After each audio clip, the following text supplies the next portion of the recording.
The workflow. Okay, well, my experiences are very unique. So when I worked inside the Hollywood industry making Kung Fu Panda, I was at a major studio, and yeah, it was a very deluxe kind of situation, and I was very, very lucky and fortunate to be given that opportunity. And what I the way I described that process is I never got to see under the hood, especially when it comes to making computer animation. I didn't really do computer animation myself, so I got to just sit back and direct and tell the story and help the crew understand what the story was we were telling. And I got the luxury of being able to sort of sit back and really just direct the process. When I went to make The Little Prince, it was far more like making an independent movie. So we started the process in Europe, in Paris, did pre-production there, and then we did all the production actually in Montreal. And so we had funding coming from multiple different sources. We had multiple different companies that were involved in help making it happen. At the core of it, it's the same because it's all artists working on the project and artists trying to sort of fully realize the story. So on that level, it's about the same.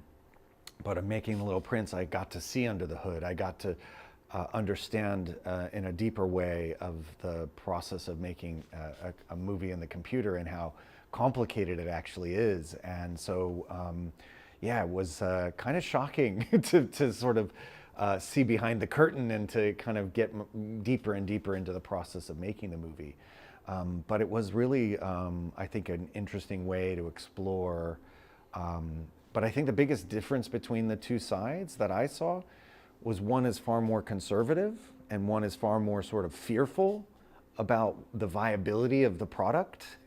And but The Little Prince, I think there was a lot more artistic support. There was a lot more of an expectation that if we achieved what we were trying to do artistically, that the film would have more merit and more value. So there's sort of two different ways to look at the same kind of problem. You know, everybody who's making a film wants it to be seen.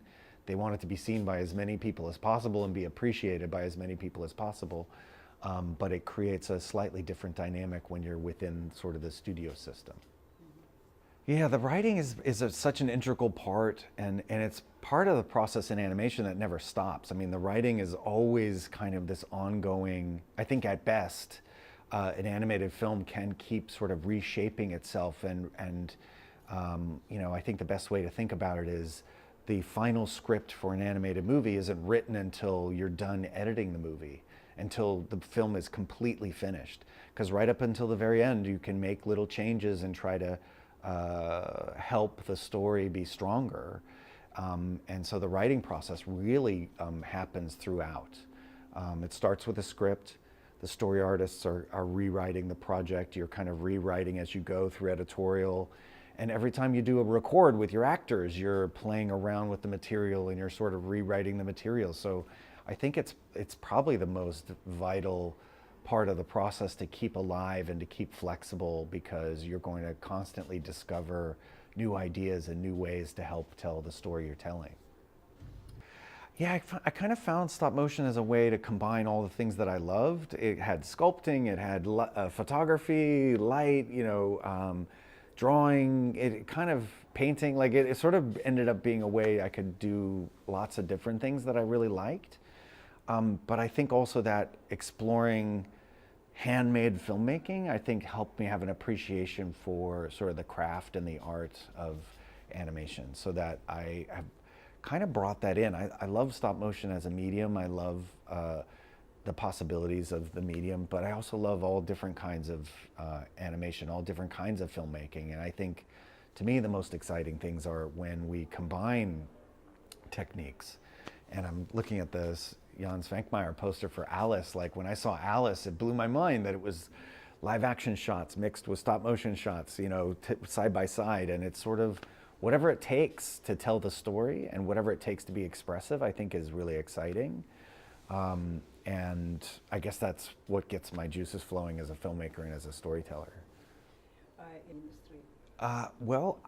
what I always say, try to do your work that best reflects who you are as an artist. Don't try to develop work that you think will get you hired in a job, because ultimately your value as an artist or as a filmmaker is more based on who you are and what's unique about you. And so it's really important, I think, at this stage to find your voice as a filmmaker. That's what's going to give you value in the marketplace.